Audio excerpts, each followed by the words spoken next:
The phone is dead.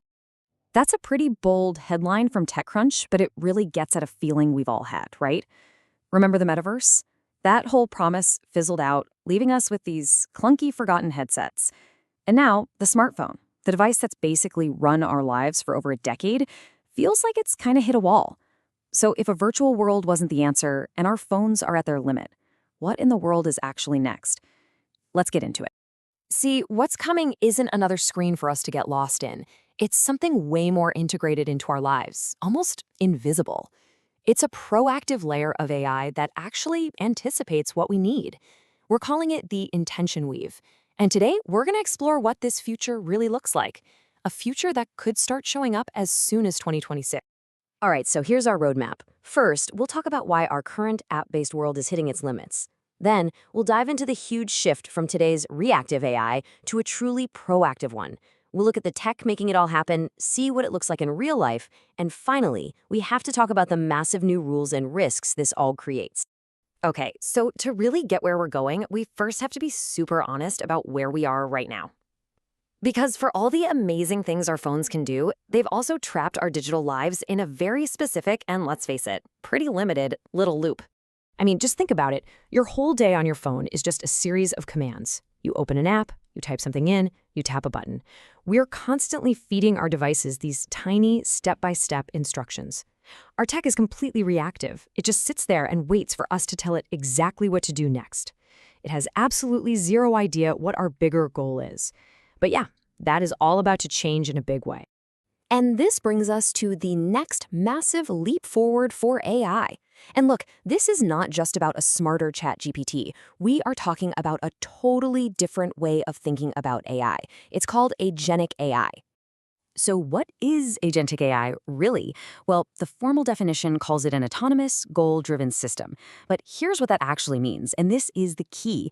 You don't just give it one simple command. You give it a big, high-level goal, and it figures out the plan. It breaks it down into steps, carries them out, and adapts along the way, all with you barely having to check in. It gets your intent, not just your command. This is the perfect way to think about the difference. Today's generative AI, like ChatGPT, is like a super smart intern. It can do amazing things, but you have to give it a very specific task. It waits for you.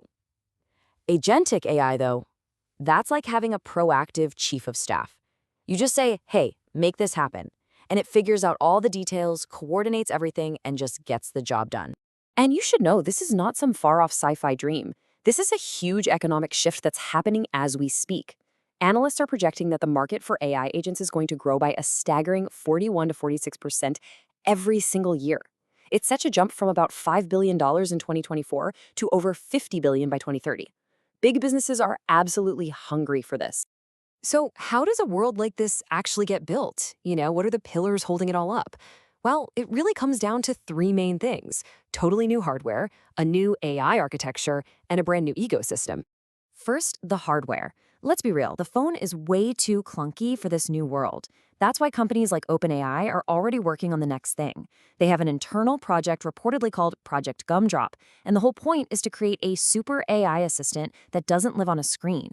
Think more like a subtle wearable, maybe an audio device or a pin that's designed to be on and helping you all the time. Second is the AI's architecture itself. An agent isn't just one giant language model. Nope. It's a whole system of different parts working together. It has a module for perception to take in the world around you, memory to keep context, a planner to figure out the steps, an execution module to actually do things, and even a reflection module to learn from its mistakes. It's basically designed to mimic how we think. And third, you need the ecosystem. Your personal AI can't do everything by itself. It needs to work with others.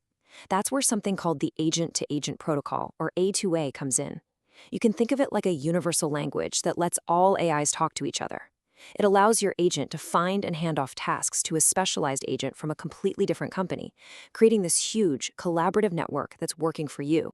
Okay, so we've got the hardware, we've got the AI architecture, and we've got the network. So now let's put it all together. What does it actually feel like to live in this world? And this brings us right back to this idea of the intention weave. It's not an app you have to open. It's not a website. It's this invisible, always-on layer of AI agents that are constantly working in the background, understanding your environment, anticipating what you might need, and acting on goals you haven't even said out loud. So let's make that real with a simple example. Imagine you just say, plan a 3-day trip to Chicago for under 1,500 bucks.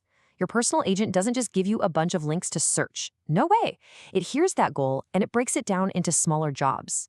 Then it uses that A to A protocol to hand off those jobs to specialized agents for booking flights, finding a hotel, and planning things to do. They do all the work, build the schedule, and then just present you with the final plan. All you have to do is say, looks good. The whole thing is automated. Now, that kind of power is, frankly, incredible. But, and this is a big but, it also opens up a whole new universe of challenges and risks. We really need to think about what happens when these systems don't work the way they're supposed to, or even when they do. This quote from Adam Mosseri, the head of Instagram, just nails the kind of psychological whiplash we're about to experience. He says, we have to fight our own instinct to trust what we see. And he's right. When AI can just create reality and act on its own, that gut feeling we have to trust our tech suddenly becomes a huge liability. And this isn't just some hypothetical worry. A recent memo from the White House on AI spelled out the key risks pretty clearly: getting inaccurate or misleading information, systems that are just plain unreliable, discriminatory results, and even harmful or unsafe outcomes. The danger is real, and it is on the radar at the very highest levels of government. When you boil it all down, we're facing three massive challenges as a society: transparency, trust, and alignment. I mean, how can we possibly know what these agents are really doing for us? How can we trust their decisions? And maybe the most important question of all, how do we make absolutely sure that their goals stay perfectly aligned with our best interests, especially as they get more and more independent? And that right there is the fundamental tension of this new era. We're moving from a world where we command our technology to a world where our technology anticipates our intentions. And when that happens, we have to ask a very, very serious question. Who is truly in charge? That's something we're all going to have to figure out, and probably a lot sooner than we think.